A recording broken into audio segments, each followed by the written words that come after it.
Hello. Good evening, all. Hello. Good evening, all.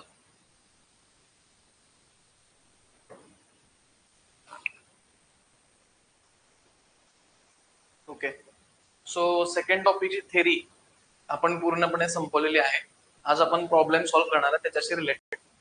Duty, delta, base period, crop water requirement, reservoir planning आणि level fixing.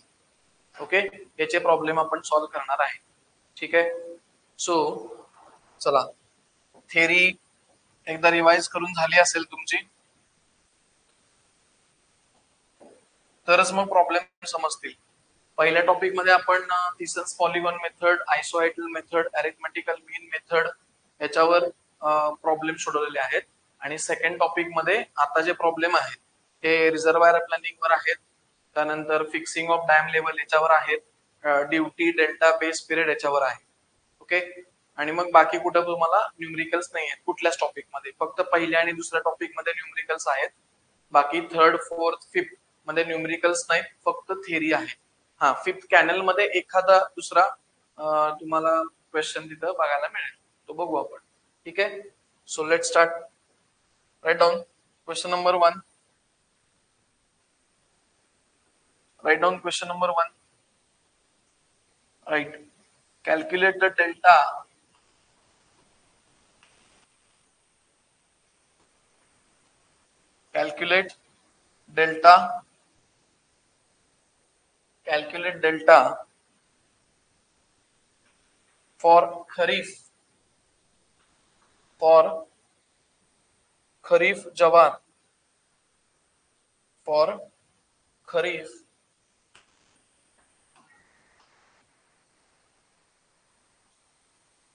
jawar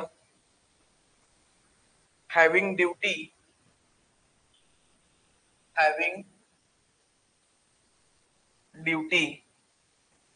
as 2500 hectare per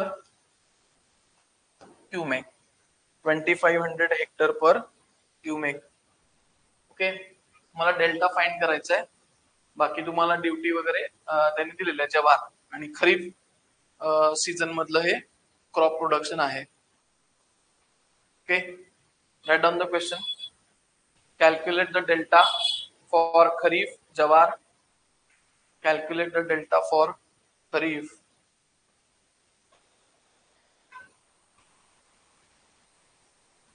calculate the delta for kharif jawar having duty as 2500 hectare per cubic. चला,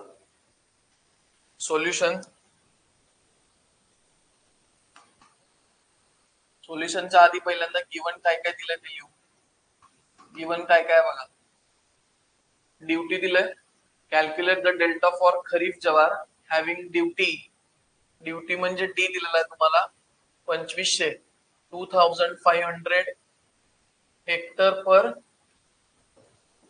cumec. ठीक आहे. त्यानंतर आपल्याला base period माहित पाहिजे. Base period जो आहे बी कोणासाठी, फॉर खरीफ सीझन साठी बेस पिरियडची व्हॅल्यू किती आहे. खरीफ सीझन साठी मी तुम्हाला एक सुरुवातीला चार्ट दाखवलेला, त्या चार्ट मध्ये सगळ्या सीझनचे बेस पिरियड होते. त्यामध्ये आपल्याला बेस पिरियड लक्षात ठेवायला लागणार हे मी आधी सांगितलेलं. काय काय वेळेस प्रॉब्लेम मध्ये बेस पिरियड देतात, काय काय वेळेस प्रॉब्लेम मध्ये बेस पिरियड देत नाहीत. ठीक आहे. सो बेस पिरियड जे आहे बी, तो किती घ्यायचा आपल्याला इथं खरीफ साठी 123 days.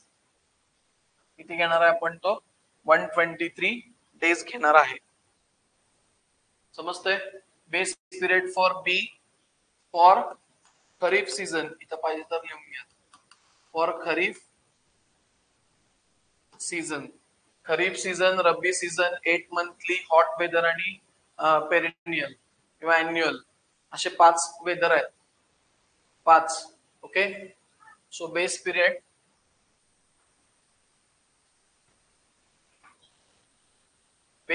B for kharif season बघा हे आपण बघितलं क्रॉपिंग सीझन बघितलं, cropping season and crops in Maharashtra हे आपण बघितलं होतं. टोटल 5 आहेत seasons, kharif, rabi, hot weather, 8 monthly आणि एन्युअल. मग खरीफ साठी किती बेस पिरियड आहे? 123 डेज. खरीफ साठी किती आहे? 123 डेज. ठीक आहे, त्यामुळं ते आता आपण बघू.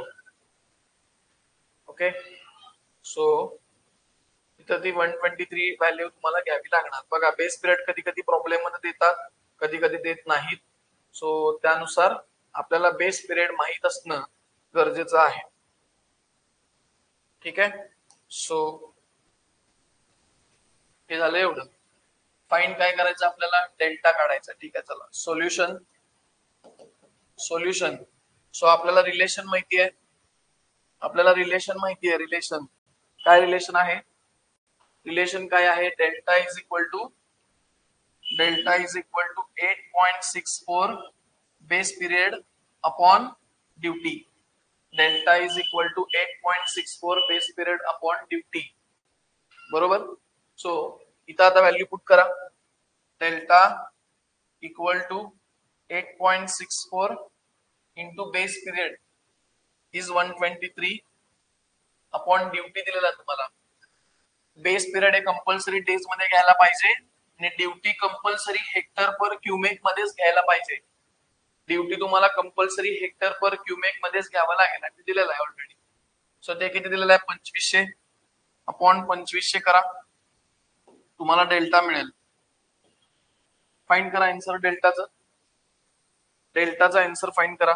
8.64 इंटू 123, 8.64 इंटू 123 अपॉन 2500. काढा आन्सर त्याचं.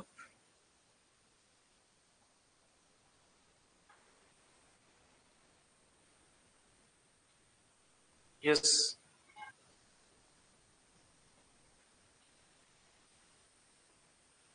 आन्सर किती येतं बघा.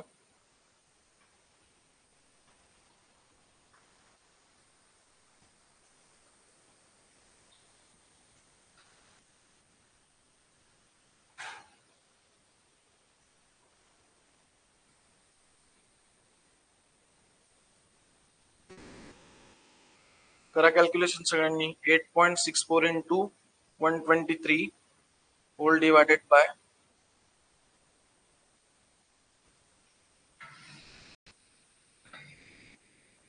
yes, what is the answer? 0.425. yes, 0.425 answer येतं बघा.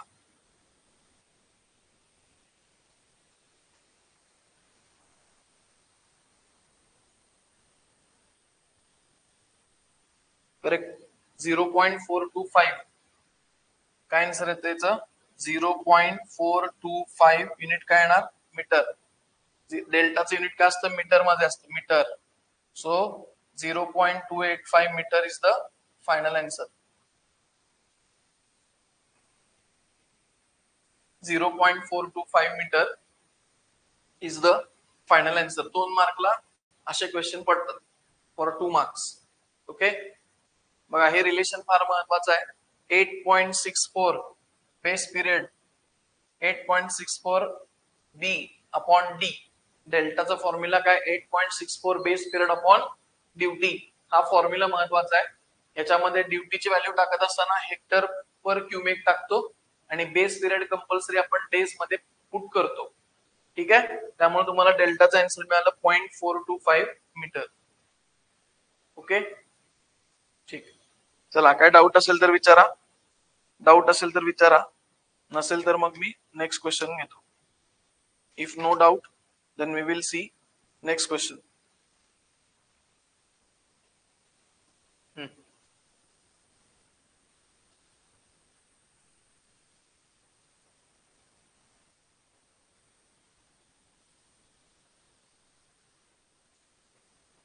ओके, अगदी सिंपल आहे. फक्त तुम्हाला हे रिलेशन माहित पाहिजे. हे रिलेशन जे आहे delta equal to 8.64 base period upon duty. कधी कधी हे रिलेशन 2 मार्कला एक्झाम मध्ये फक्त रिलेशन लिहा म्हणून पडतं क्वेश्चन. सो हे महत्वाचं आहे.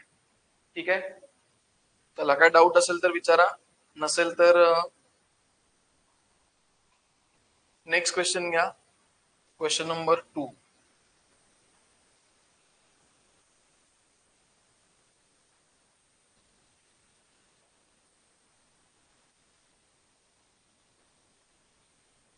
ओके, चला डाऊट असेल तर कमेंट करा, नसेल डाऊट तर क्वेश्चन लिहा. Next question number 2. Question number 2, right down. Okay, right down question number 2. Find the delta. बरं, हे सेंटीमीटर मध्ये काढायचं असेल तर काढू शकतो आपण. हे डेल्टा मीटर मध्ये आलेलं आहे. मग डेल्टाचा आन्सर जर सेंटीमीटर मध्ये हवा असेल तर कसं काढणार? हे 0.425 मीटर हे मीटर मध्ये आलेलं आहे. याचं सेंटीमीटर मध्ये काढायचं असेल तर काय करणार? मीटरचं सेंटीमीटर करायचं असेल तर काय करावं लागतं? Multiply by 100. मल्टिप्लाय बाय काय करणार? 100 करणार. म्हणजे काय होणार बघा, 0.425 इंटू 100 म्हणजे किती आलंय? 42.5 सेंटीमीटर हे तुमचं सेंटीमीटर मध्ये आन्सर आलं. जर तुम्हाला याच्यामध्ये हवा असेल सेंटीमीटर मध्ये तर सेंटीमीटर मध्ये हे आन्सर फायनल येतं. आलं लक्षात? एक्झाम मध्ये जर सेंटीमीटर मध्ये विचारलं, हे आन्सर आहे मीटर मध्ये, तर मीटरचा सेंटीमीटर मध्ये कन्व्हर्जन करायचं असेल तर 1 मीटर म्हणजे 100 सेंटीमीटर. म्हणून आपण त्याला 100 ने मल्टिप्लाय केलं. 42.5 centimetre is the answer. Okay, next question number 2 लिहा. Write down question number 2. Find delta for a crop. Find delta for a crop when its duty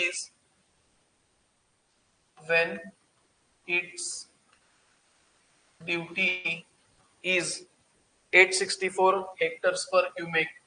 864 hectares per cubic and base period of crop is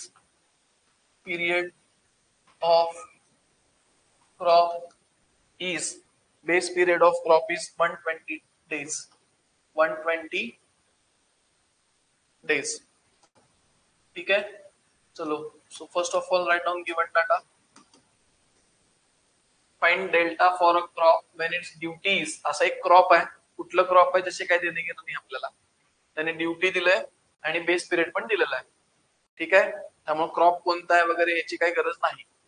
ठीक आहे, मागच्या problem मध्ये base period दिला नव्हता, पण crop कुठला ते दिलं होतं. लक्षात येते? सो बघा, या प्रॉब्लेम मध्ये बघा काय दिलं होतं. कुठलं क्रॉप आहे? खरीफ आहे. ज्वारी आहे. खरीफ सीझन मध्ये घेतलं जातं. ठीक आहे, मग याचा बेस पिरियड त्यांनी दिला नव्हता. मग आपल्याला खरीफ सीझनचा बेस पिरियड माहित पाहिजे. पण आता सेकंड प्रॉब्लेम मध्ये बेस पिरियड दिलेला आहे, त्यामुळे त्यांनी क्रॉप कुठला ते सांगितलं नाही. आलं लक्षात? सो लिहायचं. गिवन काय काय दिलंय बघा. ड्युटी दिलं. ड्युटी म्हणजे डी दिलेला आहे. 864 हेक्टर्स पर क्युमेक हेच त्याचं युनिट असतं. हेक्टर पर क्युमेक हेच त्याचं युनिट असतं. लक्षात ठेवा, ड्युटीचं युनिट तेच असतं, हेक्टर पर क्युमेक. त्यानंतर बेस पिरियड म्हणजे बी दिलेला आहे. बी हे दिलेलं आहे 120 डेज. 120 डेज दिलेला आहे. So solution delta is equal to same relation वापरायचं. Delta is equal to 8.64 base period upon duty. 8.64 base period upon duty हे रिलेशन वापरायचं. 8.64 बेस पिरियड अपॉन ड्युटी. चला वापरा. So delta is equal to 8.64 into base period किती आहे?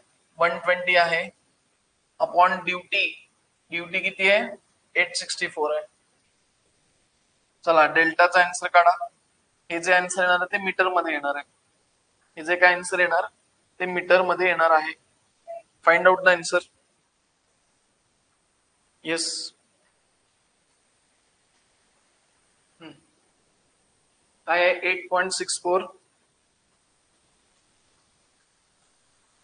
into 120 upon 864. किती येतो बघा आन्सर? 1.2 येतो. 1.2 metre. Yes, correct. So answer काय येतं बघायचं, 1.2 मीटर येतं. मीटर. मग आपल्याला सेंटीमीटर मध्ये हवा असेल तर मल्टिप्लाय बाय 100 करा. मल्टिप्लाय बाय 100 म्हणजे 1.2 इंटू 100 केलं तर तुम्हाला मिळेल 1.2 इंटू 100 म्हणजे हे मिळेल 120 सेंटीमीटर.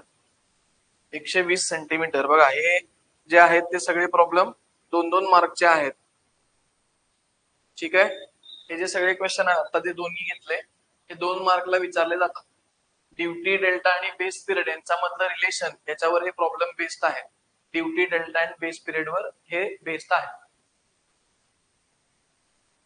ड्युटी डेल्टा आणि बेस पिरियड या रिलेशन वर हे प्रॉब्लेम्स बेस आहेत 2 मार्कसाठी. ठीक आहे. सो हे जर रिलेशन तुम्हाला पाठ असेल, हे तर काहीच अवघड नाही. आणि हे रिलेशन पाठ करा. थेरीला पण 2 मार्कला हे विचारलं जातं. ओके. चला, यात काय डाऊट असेल असं काय मला वाटत नाही. असेल तर कमेंट करून ठेवा. नसेल डाऊट तर नेक्स्ट क्वेश्चन लिहा. Question number 3. अगदी सिंपल प्रॉब्लेम आहेत आणि पडणारे आहेत पेपरला. हे सगळे क्वेश्चन्स रिपीट झालेले आहेत, पडलेले आहेत. Okay. So question number 3. An irrigation canal has, write down, an irrigation canal has a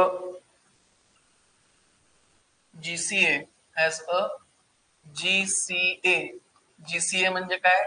gross command area. GCA म्हणजे काय? Gross command area.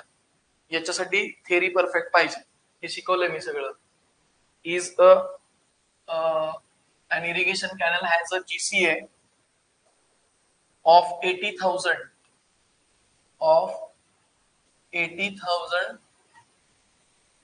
hectares, out of which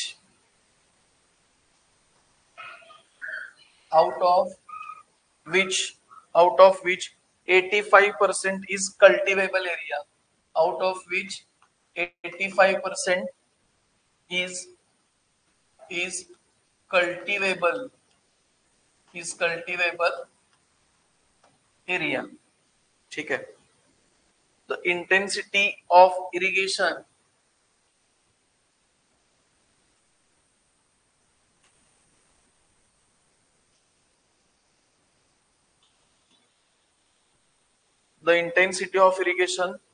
for Kharif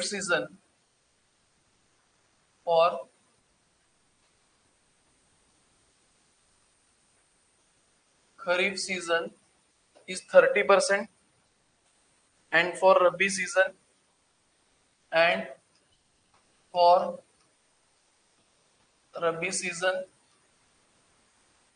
is 60%. Find discharge required at find discharge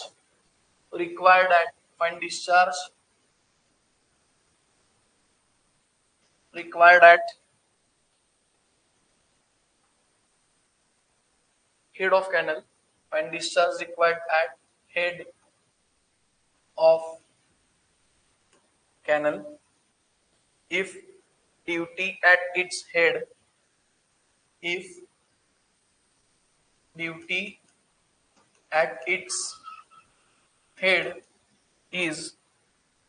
800 hectare per cubic 800 hectare per cubic for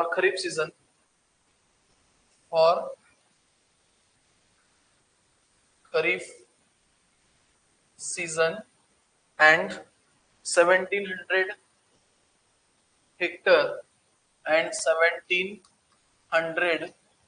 hectare 1700 hectare per cumec for rabi season. For rabi season. For rabi season. ठीक आहे. बघा, महत्वाचं आहे. Question अगदी सोपा आहे. Question फार सोपा आहे, लक्षात घ्या. काय फाइंड करायचं तुम्हाला?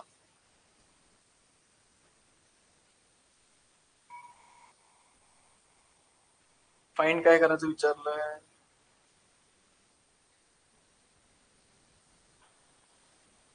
Find the discharge. फाइंड काय म्हणले बघा, discharge required at the head of canal. किती डिस्चार्ज लागणार आहे हे फाइंड करायचं आपल्याला. डिस्चार्ज किती लागणार आहे हे फाइंड करायचं आहे. बाकी आता गिवन काय लिहित नाही, डायरेक्ट सोल्युशन मध्ये सगळ्या व्हॅल्यू आपण गिवन नाही. ओके, सो डायरेक्टली आपण सोल्युशनला स्टार्ट करू. So this is the question given. This is the question given. Okay. Irrigation canal has a GCA, gross command area of 80,000 hectares. GCA दिलेला आहे तुम्हाला. Gross command area दिलाय 80,000 hectares. Out of which 80,000 hectare पैकी 85% is cultivable area, म्हणजे जिथं तुम्ही crop production घेऊ शकता. ठीक आहे. 80,000 हेक्टर पैकी 85% एरिया असा आहे जिथं तुम्ही काय करू शकता, कल्टिवेशन करू शकता, क्रॉप प्रोडक्शन घेऊ शकता. पुढं the intensity of irrigation for kharif season is 30% and for rabi season it is 60%. Find discharge required at the head of canal if duty at its head is 800 hectare per cubic for kharif season and 1700 hectare per cubic for rabi season. तुम्हाला duty दिलेली आहे, area दिलेला आहे आणि intensity of irrigation प्रत्येक सीझनचं तुम्हाला दिलेलं आहे. याच्यावरून आपल्याला डिस्चार्ज काढायचा आहे. कॅनल मधून आपल्याला किती पाणी सोडावं लागेल, कॅनल मधून आपल्याला किती पाणी डिस्चार्ज करावं लागेल हे तुम्हाला फाइंड आउट करायचं आहे. ठीक आहे. So let start. बघा सोल्युशन. Step number 1. गिवन वगैरे काय लिहित नाही, डायरेक्ट आपण सोल्युशनला स्टार्ट करू. ठीक आहे. कल्टिवेबल एरिया काढू. बऱ्यापैकी सगळा डाटा तुम्हाला प्रॉब्लेम मध्ये दिला आहे. 80% डाटा तुम्हाला प्रॉब्लेम मध्ये दिलेला असतो. त्याचाच वापर करून आपल्याला सॉल्व्ह करायचं. अगदी सोपे सिंपल प्रॉब्लेम आहे, स्ट्रेट फॉरवर्ड प्रॉब्लेम आहे. ठीक आहे. सो सोल्युशन काय दिलंय बघा. कल्टिवेबल एरिया काढू आपण. फर्स्ट नंबर काय करू, cultivable area. First number cultivable area किती टक्के आहे, 85%. 85% कोणाच्या, 85% आउट ऑफ 80,000 हेक्टर. जीसीएच्या 85%, ग्रॉस कमांड एरियाच्या 85%. म्हणजे इथं काय येणार, 85%, 85/100 इंटू जीसीए किती आहे, 80,000 आहे. सो याचा आन्सर काढा. कल्टिवेबल एरिया म्हणजे जिथं तुम्ही क्रॉप प्रोडक्शन करणार आहे, जिथं पिकाची लागवड तुम्ही करणार आहात, असा एरिया म्हणजे कल्टिवेबल एरिया. सो तो किती दिलाय, 85% कोणाच्या, जीसीएच्या. सो हे काढा, 80,000च्या 85%.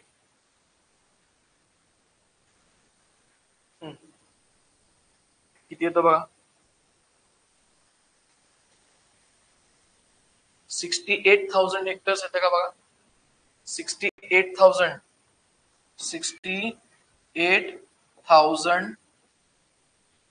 हेक्टर्स. 68,000 हेक्टर्स हे त्याचा आन्सर येतो बघा. चेक करा. म्हणजे ऍक्च्युअली एरिया किती आहे, 80,000 हेक्टर. त्यापैकी तुम्ही किती एरियावर क्रॉप प्रोडक्शन करताय, कल्टिवेशन करताय, पिकांची लागवड करताय, 68,000 हेक्टर एवढ्या एरियावर आपण काय करतोय, क्रॉप प्रोडक्शन करतो. बाकी आपल्याला माहितीये काही जमीन ही नापीक असेल, बेअर लँड असेल, उजाड जमीन असेल, रोड असतील, काही ठिकाणी लोक राहत असतील, बरोबर. तर हे झालं 68,000 hectare, that is cultivable area. Next, आता या कल्टिवेबल एरिया पैकी 68,000 हेक्टर एवढं तुम्ही पीक घेणार आहे. त्यापैकी खरीप पीक किती एरियामध्ये घेणार आणि रब्बी सीझन मध्ये तुम्ही किती एरियामध्ये पीक घेणार ते पण दिलेलं आहे प्रॉब्लेम मध्ये. बघा काय दिलंय, the intensity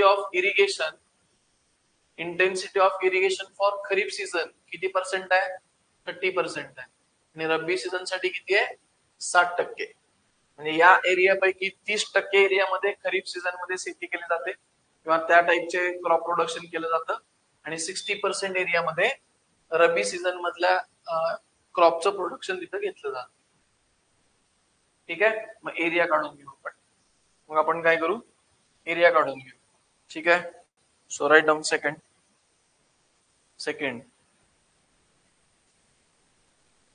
area under kharif, area under kharif किती पर्सेंट आहे, एरिया अंडर खरीफ किती पर्सेंट आहे, 30% इथे दिलेला आहे. 30% ऑफ कल्टिवेबल एरिया घ्यायचा. 30%, 30/100 इंटू 68,000, 30/100 इंटू 68,000. याचा आन्सर काढा किती येतो बघा. एरिया अंडर खरीफ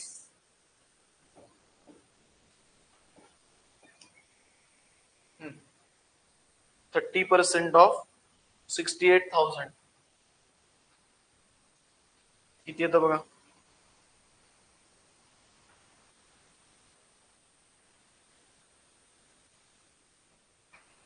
$20,400 येतं का, चेक करा.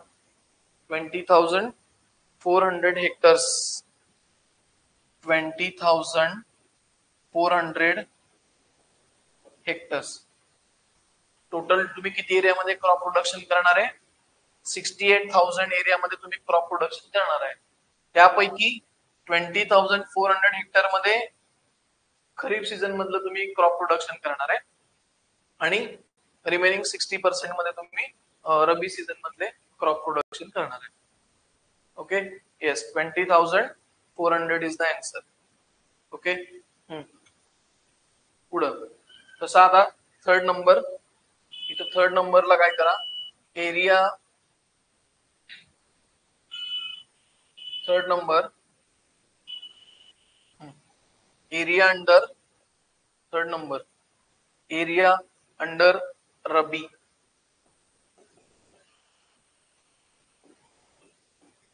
एरिया अंडर रबी काढा. हे किती टक्के दिलंय बघा, इथे दिलेलं आहे. फॉर रबी सीझन इज 60%, इथं दिलेलं आहे सगळं. 60% तुम्हाला दिलेला आहे. 60% कोणाच्या, कल्टिवेबल एरियाच्या, कल्टिवेबल एरियाच्या 60%. ओके, सो 60% ऑफ 68,000 किती येतो बघा याचा आन्सर. याचा आन्सर सांगा किती येतो.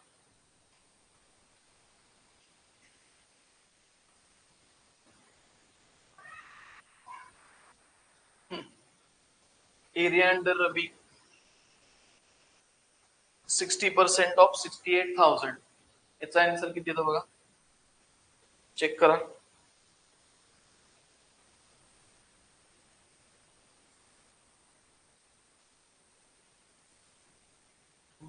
$40,800 येतं का बघा. Yes, 40,800 correct. 40,800 करेक्ट. याच्या डबल येणार ना, हे 30% हे 60% म्हणजे डबल येणार. 40,800 हेक्टर्स. ओके,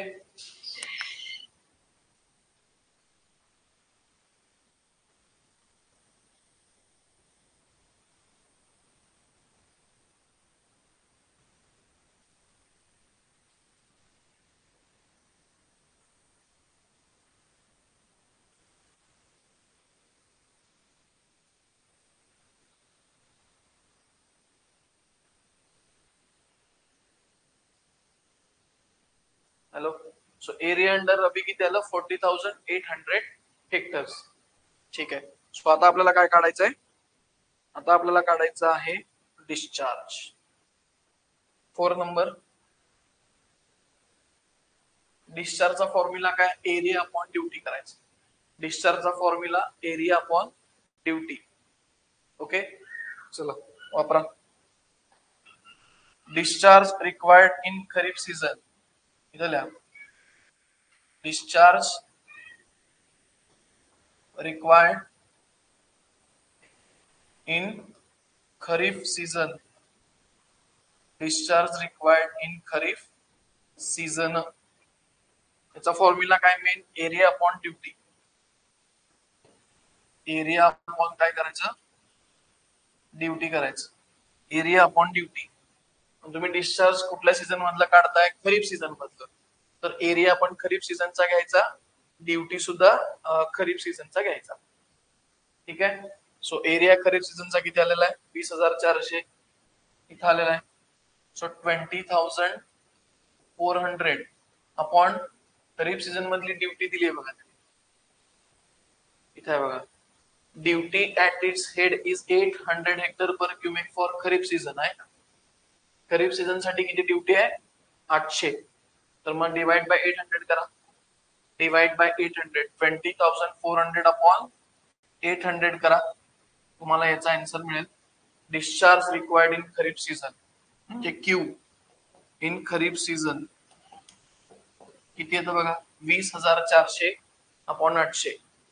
20,400 अपॉन 800 किती आन्सर येतो बघा.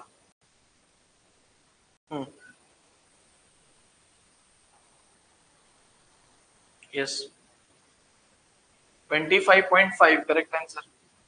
फक्त युनिट काय येणार, क्यूमेक. युनिट काय येणार, क्यूमेक येणार. 25.5 युनिट येणार क्यूमेक्स. डिस्चार्ज आपण कशामध्ये मेजर करतो, मीटर क्यूब पर सेकंड, म्हणजेच क्यूमेक्स. म्हणजेच काय, क्यूमेक. कारण हे बघा, एरिया आपण कशामध्ये मेजर करतो, एरिया आपण मेजर करतो हेक्टर मध्ये, आणि ड्युटी आपण कशामध्ये मेजर करतो, हेक्टर पर क्यूमेक्स मध्ये. सो हेक्टरला हेक्टर कॅन्सल होतं, आणि हे क्यूमेक्स आहे, हे डिनॉमिनेटरला आहे, हे जातं न्यूमरेटरला. हे कुठे जातं, न्यूमरेटरला जातं. सो फायनल आन्सर तुमचं काय येतं, क्यूमेक्स. डिस्चार्ज हे आपण मीटर क्यूब पर सेकंड मध्ये मेजर करतो. मीटर क्यूब पर सेकंड म्हणजेच काय, क्यूमेक. मीटर क्यूब पर सेकंड म्हणजेच क्यूमेक. सेम तसं रब्बी सीझन साठी काढा. 5th number, discharge required in rabi season. Discharge required in rabi season.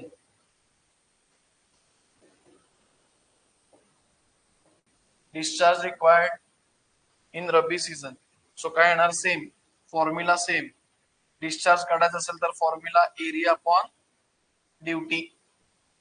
So area किती आहे बघा, रब्बी साठी एरिया आपण काढलेला आहे, एरिया अंडर रब्बी 40,800.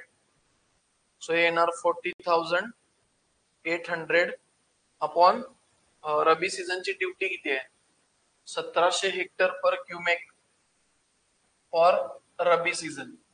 रब्बी सीझन मध्ये ड्युटी किती आहे, 1700. सो डिवाइड बाय 1700 करा. डिवाइड बाय 1700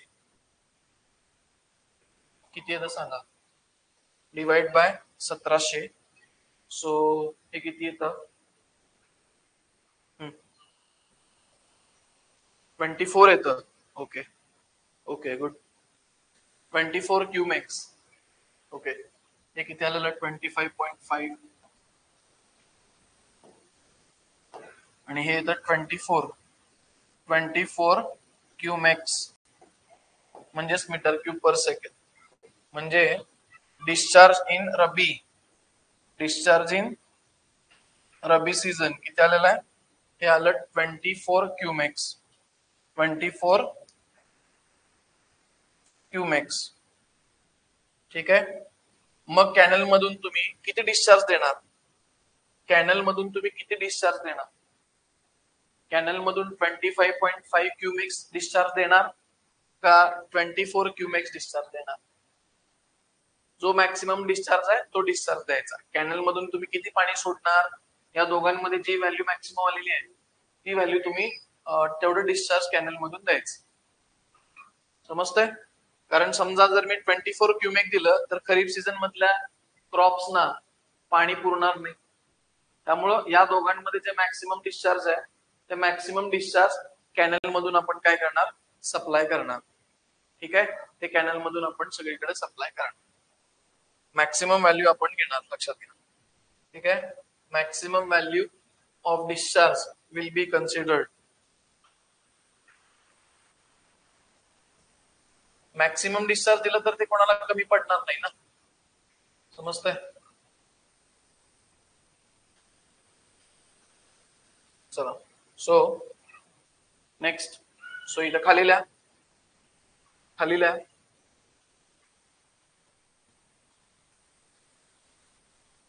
इथं लिहा therefore, सेंटेन्स लिहा. therefore canal must be designed, canal must be designed, canal must be designed, canal must be designed to carry maximum discharge, to carry maximum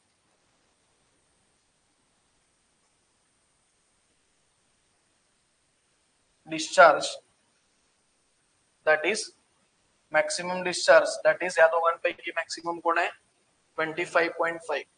याला canal तुम्हाला design करायला पाहिजे, maximum discharge. So 25 point, canal must be design to carry maximum discharge, that is 25.5 cumecs. Finish. अगदी simple problem आहे. डिस्चार्जचा formula फक्त लक्षात ठेवा. Discharge is equal to what, area upon duty. Discharge is equal to area upon duty. बाकी इथपर्यंत सगळा data तुम्हाला प्रॉब्लेम मध्ये दिलेला आहे. फक्त हा फॉर्म्युला आपण वापरला एरिया अपॉन ड्युटीचा, डिस्चार्जचा, आणि त्याच्यावरून आपण डिस्चार्ज काढलं. मॅक्सिमम डिस्चार्जला आपण कॅनल डिझाईन करणार. कळालं? चला, काय डाऊट असेल तर विचारा. डाऊट काय असेल तर विचारा, नसेल तर आपण नेक्स्ट प्रॉब्लेम कडे जाणार. अशा टाइपचे क्वेश्चन पेपरला विचारलेले आहेत. ठीक आहे, so this is important. Okay, चलो नेक्स्ट. यात काय डाऊट असेल तर विचारा, नसेल डाऊट तर मग नेक्स्ट क्वेश्चन कडे आपण जाऊ. Question number 4. ठीक आहे, यात काय डाऊट असेल तर विचारा, नसेल तर नेक्स्ट क्वेश्चन कडे जाऊ आपण. Question number 4.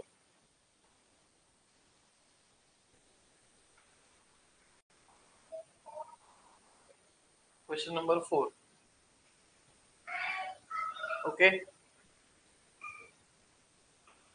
बघा, आय थिंक काय डाऊट नसेल. अगदी स्ट्रेट फॉरवर्ड सिंपल प्रॉब्लेम आहे. ठीक आहे, असेल डाऊट तर विचारा, नसेल तर नेक्स्ट क्वेश्चन घेऊन घ्या. Question number 4. Question number 4, write down. An area irrigated by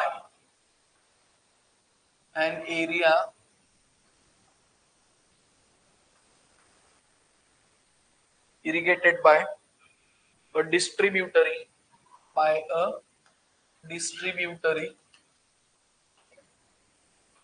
an area irrigated by a distributary is 240 hectares, out of which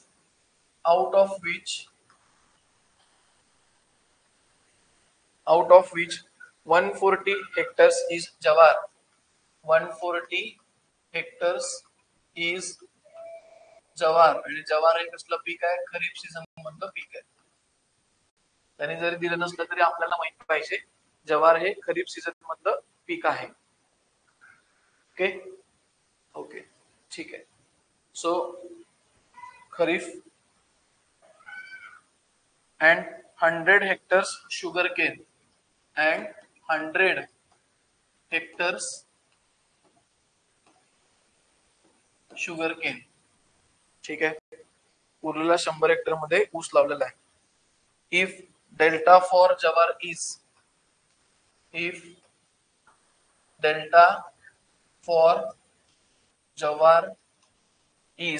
if delta for jawar is 45 centimeter and that for sugarcane and that for sugarcane is 180 centimeter is 180 centimeter. Okay. पुढं average transit losses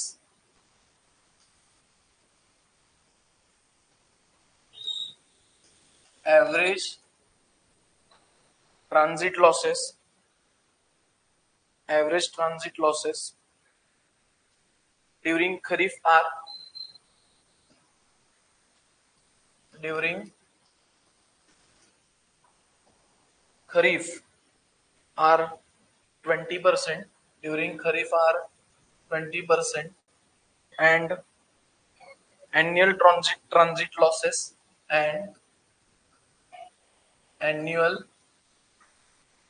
transit losses are 40%, are 40%. Calculate duty of each crop.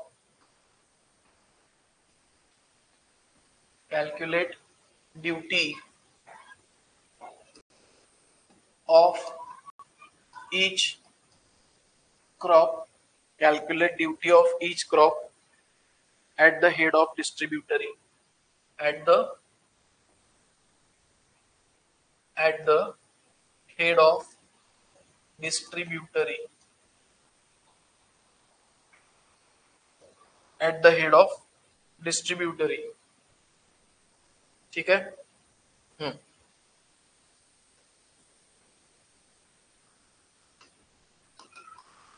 चलो direct solution कडे मी जाणार आहे. ठीक आहे, direct मी solution कडे जाणार आहे.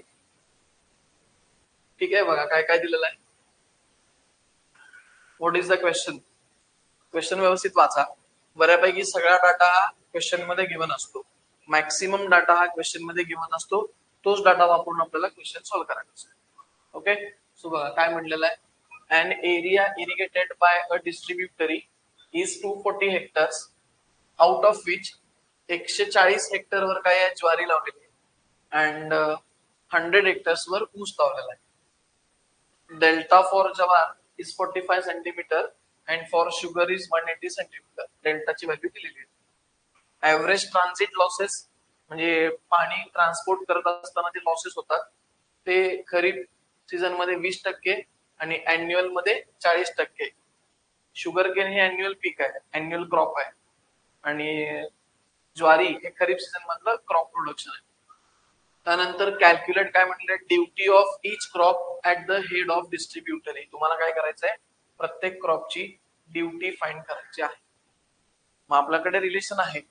रिलेशन काय आहे बघा, delta is equal to 8.64 base period upon duty. हे रिलेशन आहे. Delta equal to 8.64 base period upon duty. मग काढायचं आहे ड्युटी. मग या ड्युटीला इकडे आणा, डेल्टाला इथं आणा. So duty is equal to 8.64 base period upon delta. हे आपल्याला इथं वापरायचं. विचारलंय काय त्याने, ड्युटी विचारलंय. हे पण रिलेशन बरोबर आहे, हे पण बरोबर आहे. ड्युटीला फक्त इकडे नेलंय, डेल्टाला त्याच्या जागी आणलंय. सो हे रिलेशन वापरायचं आणि प्रत्येक क्रॉपची ड्युटी आपल्याला फाइंड करायची आहे. सिंपल. ओके, प्रत्येक ह्याची ड्युटी आपल्याला फाइंड आउट करायची आहे. ठीक आहे, चलो. सो हे कळालं असेल तुम्हाला. सो लिहून घ्या. Solution first number. पहिल्यांदा आपण काय करू, जवारसाठी फॉर जवार.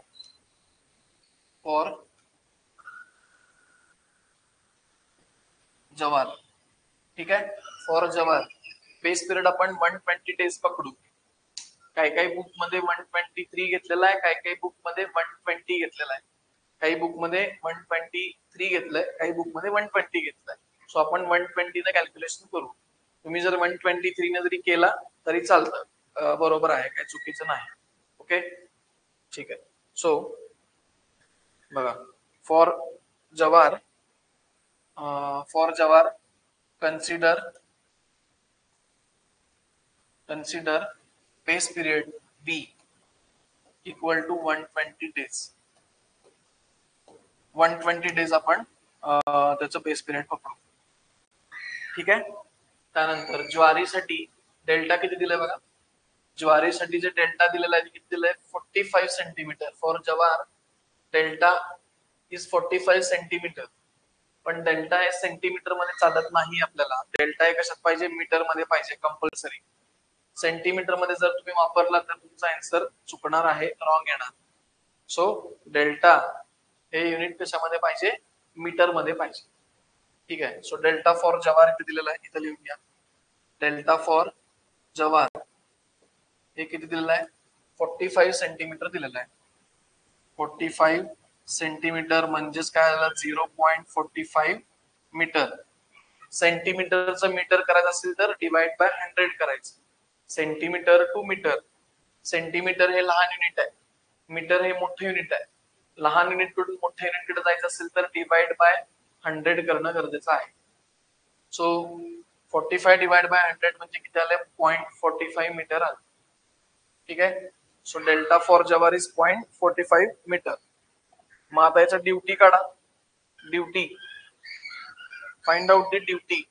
Therefore duty is equal to duty कसं काढणार 8.64 base period upon delta. Duty for jowar हे आपण कशासाठी काढतोय duty for jowar. So duty for jowar. So इथे व्हॅल्यू टाका 8.64 into base period. Base period किती आहे 120 upon delta for jowari is 0.45. 0.45 घेतला तरच आन्सर बरोबर येणार, अदरवाइज नाही, अदरवाइज ते चुकणार. सो ड्युटी फॉर जवार फाइंड आउट करा. ड्युटी फॉर जवार किती येतं बघा. ड्युटी फॉर जवार 120 टू 8.64 अपॉन 0.45. याचं कॅल्क्युलेशन करा किती येतं सांगा. कॅल्क्युलेशन करून किती येतं एवढा आन्सर सांगा. 2304. Okay correct. 2304 hectare per cumec येणार. 2304 हेक्टर पर क्यूमेक हे झालं duty. This is the duty required. This is the duty required for जवार. एवढं तुम्हाला ड्युटी द्यावी लागेल फॉर ज्वारी. 2304 हेक्टर पर क्यूमेक. ओके. आता परत त्यांनी लॉसेस काहीतरी दिले तुम्हाला. खरीप सीझन साठी लॉसेस दिलेले आहेत. ते लॉसेस तुम्हाला याच्यामध्ये ऍड करावे लागतील. ओके. लॉसेस तुम्हाला काय करायला पाहिजे ऍड करावे लागतील. बघा इथं काहीतरी त्यांनी दिलेलं आहे. ऍव्हरेज ट्रान्झिट लॉसेस ड्युरिंग खरीफ 20% आहे. 20% काय आहेत लॉसेस आहेत. याच्यातले 20% पाणी काय होणार आहे लॉस होणार आहे. मग शिल्लक किती राहणार 100 मधले 20 गेले म्हणजे 80%. 20% काय होणार आहे लॉस होणार बरोबर. 20% लॉस होणार मग शिल्लक किती राहणार 80 मधून 20% गेले म्हणजे शिल्लक राहणार किती 100 मधून 20% गेले म्हणजे शिल्लक राहणार 80%. किती टक्के लॉस आहे 20% लॉस आहे म्हणलं ना त्यांनी. खरीफ साठी किती टक्के लॉस आहे 20%. मग 100 मधून 20 गेले म्हणजे शिल्लक किती राहणार पाणी 80% शिल्लक राहणार. ओके. सो बघा इथे काय होणार आता इथल्या कन्सिडरिंग ट्रान्झिट लॉसेस इथल्या खाली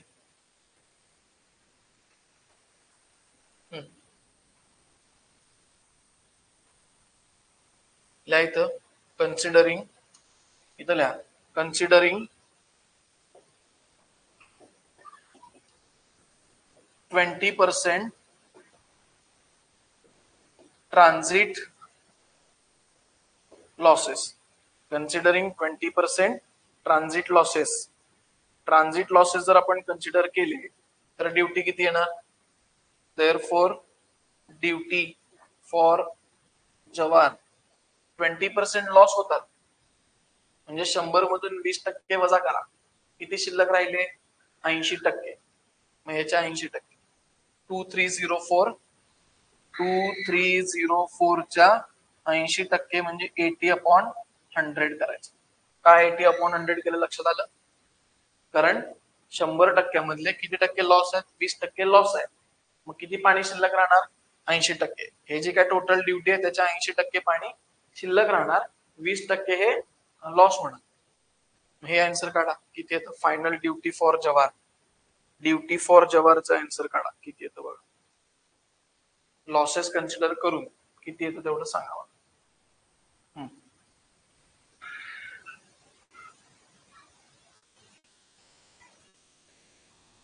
खरीफचा लॉस त्यांनी दिलाय ना 20%.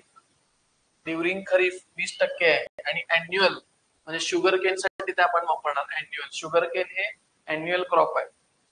ओके, सो हे किती येतं बघा answer.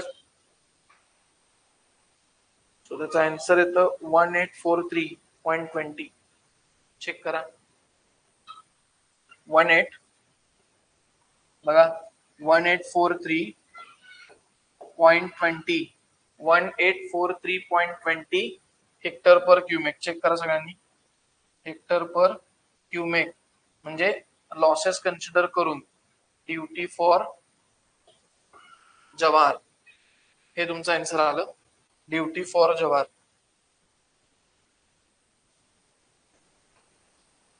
Okay, duty for jowar is 1843.20 hectare per cumec after considering losses.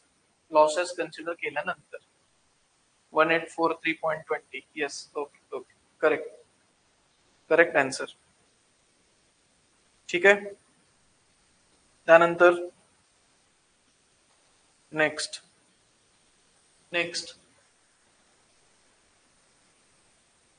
Okay next. आता आपण तसं शुगर केन साठी करू. आता काय कोणासाठी? शुगर केन साठी.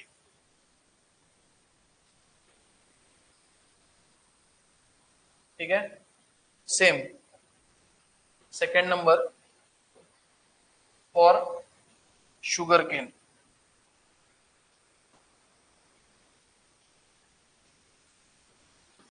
फॉर शुगर केन आता अॅन्युअल क्रॉप प्रोडक्शन आहे. सो बेस पिरियड आपण 365, काही बुक मध्ये 365 घेतलंय, काही बुक मध्ये 360 घेतलंय. दोन्ही आन्सर्स बरोबर आहेत. ठीक आहे, so for sugar Kane base period आपण घेणार आहे 360 डेज. ठीक आहे, for sugar Kane base period आपण किती घेणार आहे? 360 डेज. काही बुक मध्ये 365 घेतलेला आहे, 365 घेतलं तरी चालेल, काही प्रॉब्लेम नाही. ठीक आहे, पण आन्सर बदलणार. आन्सर तुमचं सेम येणार नाही, आन्सर बदलणार, पण मार्क तुम्हाला मिळतील. No problem at all. ठीक आहे, सो पुढे जाऊ आता आपण. डेल्टा फॉर शुगर केन दिलेला आहे त्यांनी. डेल्टा फॉर शुगर केन किती दिलंय? 180 सेंटीमीटर दिलंय बघा. मुद्दाम युनिट तुम्हाला वेगळं दिलेलं आहे, 180 सेंटीमीटर आहे. त्याचं तुम्हाला मीटर मध्ये कन्व्हर्जन करायला पाहिजे. ऍज इट इज सेंटीमीटरची व्हॅल्यू घेऊन चालणार नाही, तुम्हाला त्याचं मीटर मध्ये कन्व्हर्जन करणं गरजेचं आहे. सो काय होणार बघा, डेल्टा फॉर शुगर केन हे किती दिलेलं आहे? 180 सेंटीमीटर दिलेलं आहे. 180 सेंटीमीटर म्हणजेच हे किती होणार? डिवाइड बाय 100 करा, म्हणजे 1.8 मीटर होणार. 1.8 मीटर होणार delta for sugar cane. 1.8 metre. Metre मध्ये घ्यायचं डेल्टाची व्हॅल्यू, लक्षात ठेवा, सेंटीमीटर मध्ये घ्यायची नाही. ठीक आहे, मग ड्युटी फॉर शुगर केन काढा. देअरफॉर ड्युटी फॉर शुगर केन कसं काढणार? 8.64 बेस पिरियड अपॉन डेल्टा. हे बेसिक रिलेशन आहे. 8.64 बेस पिरियड अपॉन डेल्टा हे रिलेशन आहे. रिलेशन वापरायचं, सगळे शुगर केनचे व्हॅल्यूज वापरा. 8.64 बेस पिरियड शुगर केन साठी आपण 360 घेतलेला आहे. अपॉन डेल्टा शुगर केन साठी त्यांनी दिलेलं आहे ऑलरेडी. हे काय इथे दिलंय 1.8 1.8. ठीक आहे, हे पुट करा. therefore duty for sugar cane, duty for sugar केनचा आन्सर सांगा किती येतो. Duty for sugar cane 360 into 8.64 upon 1.8 घ्यावं लागेल. 180 घेतलं तर चुकणार. 1.8 तुम्हाला घ्यावं लागेल. मग किती येतं ते 1728. Yes, correct, correct answer, good. 1728 1728 hectare per cumec, hectare per cumec हे आलं ड्यूटी फॉर शुगर केन. पण अजून आपण याचे लॉसेस कन्सिडर केले नाही. लॉसेस कन्सिडर केलं की अजून कमी होणार. बघा इथं किती होतं 2304, यात 20% लॉसेस होते. मग याच्यापेक्षा कमी व्हॅल्यू आली बघा 1843.20. तसं इथं किती टक्के लॉसेस आहेत, अॅन्युअल लॉसेस बघायचं. शुगर केन हे अॅन्युअल क्रॉप प्रोडक्शन आहे, त्यामुळे अॅन्युअल लॉस बघायचं. ज्वारी हे खरीफ सीझन मधलं क्रॉप प्रोडक्शन आहे, त्यामुळे खरीफचं लॉसेस बघायचे इथं खरीफ मध्ये. शुगर केन मध्ये किती टक्के लॉसेस आहेत, 40% लॉसेस आहेत, 40%. ठीक आहे, मग काय होणार इथं लिहा considering 40% transit losses, considering 40% transit losses, considering 40% transit losses. मग काय होणार बघा, therefore duty for sugar cane कितीनं मल्टिप्लाय करणार सांगा तुम्ही आता मला. मल्टिप्लाय कितीनं करणार, ओरिजिनल ड्यूटी ही आहे 1728, त्यातलं किती टक्के लॉस आहे, 40% लॉस आहे. मग शिल्लक किती राहणार, 40% लॉस आहे, मग शिल्लक किती राहणार, 100 मधून 40 गेले, राहिले किती 60. तो कितीने मल्टिप्लाय करायचं, 60% नी मल्टिप्लाय करायचं. समजतंय का, 60% नी मल्टिप्लाय करायचं. इथं 80% नी का केलं, 20% लॉसेस आहे. इथं किती टक्के दिलंय, 40% लॉसेस, म्हणजे कितीने मल्टिप्लाय करणार, 60% मल्टिप्लाय करणार. करेक्ट आहे, बरोबर आहे, व्हेरी गुड. सो इंटू काय करणार 60/100, इंटू काय करणार 60/100. सो ड्यूटी ऑफ शुगर केन काढा किती येतं, ड्यूटी ऑफ शुगर केन किती येतं काढा. Okay, duty of sugar Kane, therefore duty of sugar cane after considering losses, 1728 into 60/100. 60 का घेतलं ते कळालं असेल, आता मी सांगितलंय. ओके, सो किती आला आन्सर बघा, 1036.8. बघा याच्यापेक्षा कमी आलं, याच्यापेक्षा कमी आलं, 1728 पेक्षा कमी आलं. कारण आपण लॉस झाला म्हणजे ते कमी होणार ना, लॉस झालं म्हणजे कमी होणार. सो काय होणार बघा इथं 1728 इंटू 60/100, याचा आन्सर येतं 1036.8 1036.8 hectare per cumec, hectare per cumec. This is the answer. Okay, this is the answer. This is for duty of sugar cane. Okay, हे आपल्याला काढायचं होतं. Duty of each crop.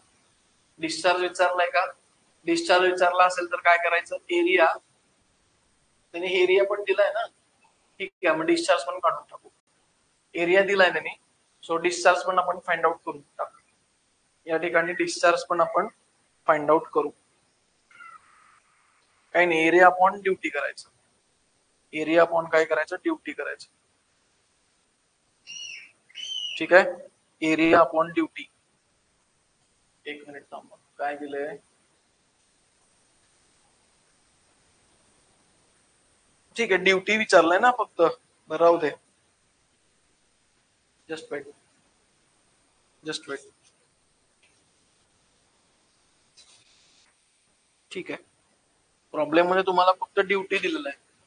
Okay. ठीक आहे, मग काय हरकत नाही. तेवढंच असू दे. ड्युटी आपण काढलेला आहे. ओके. सो इथं आपला हा प्रॉब्लेम संपलेला आहे. ठीक आहे. बाकीचे प्रॉब्लेम आपण उद्या कव्हर करू. रिझर्वायर प्लॅनिंगचे आणि डॅम लेवलचे. रिझर्वायर प्लॅनिंग आणि डॅम लेवलचे जे काय प्रॉब्लेम्स आहेत ते आपण उद्याला कव्हर करू नेक्स्ट लेक्चरला. ठीक आहे. इथपर्यंत हे प्रॉब्लेम झाले. आतापर्यंत झालेल्या प्रॉब्लेम मध्ये काय डाऊट असेल तर विचारा.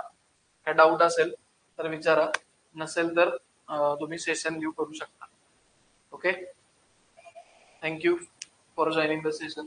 डाऊट असेल तर विचारा, मी आहे 2 मिनिटं. इम्पॉर्टंट क्वेश्चन्स मी देतो, पाठवतो मी तुम्हाला. टॉपिक वाईज आयएमपी क्वेश्चन्स जे आहेत ना ते मी सेंड करतो तुम्हाला. Okay. Topic wise IMP questions, प्रत्येक टॉपिक मधले कोणकोणते इम्पॉर्टंट पॉइंट्स आहेत, कोणकोणते पॉइंट्स केलं पाहिजे पहिला, ते मी तुम्हाला पाठवतो, सेंड करतो मी व्हॉट्सअपला. ओके. ते मी तुम्हाला व्हॉट्सअपला सेंड करतो टॉपिक वाईज. ओके. सेंड करतो. 1-2-3 दिवसात तुम्हाला मी ते सेंड करून टाका. 1-2-3 दिवसात सेंड करतो.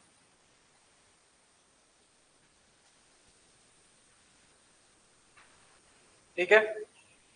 100% पाठवतो तुम्हाला. मला फक्त व्हॉट्सअपला एक रिमाइंडर मेसेज टाका आणि 1-2 ते 3 दिवसात मी तुम्हाला ते पाठवून देतो टॉपिक वाईज. ओके. चला, यात काय डाऊट आहे का विचारा. यात काय डाऊट आहे का विचारा. नसेल तर तुम्ही सेशन लिव्ह करू शकता. ठीक आहे.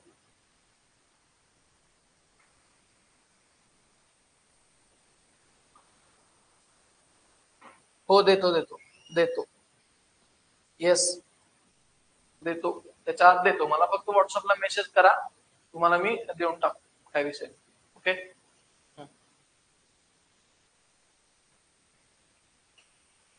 ठीक आहे. चला, काय आणि डाऊट आहे का. ओके. मी मला मेसेज करा फक्त व्हॉट्सअपला. ठीक आहे. व्हॉट्सअपला मेसेज करा, मी तुम्हाला ते पाठवून देतो. चला, आणखी काय डाऊट असेल तर विचारा, नसेल तर लिव्ह करा सेशन.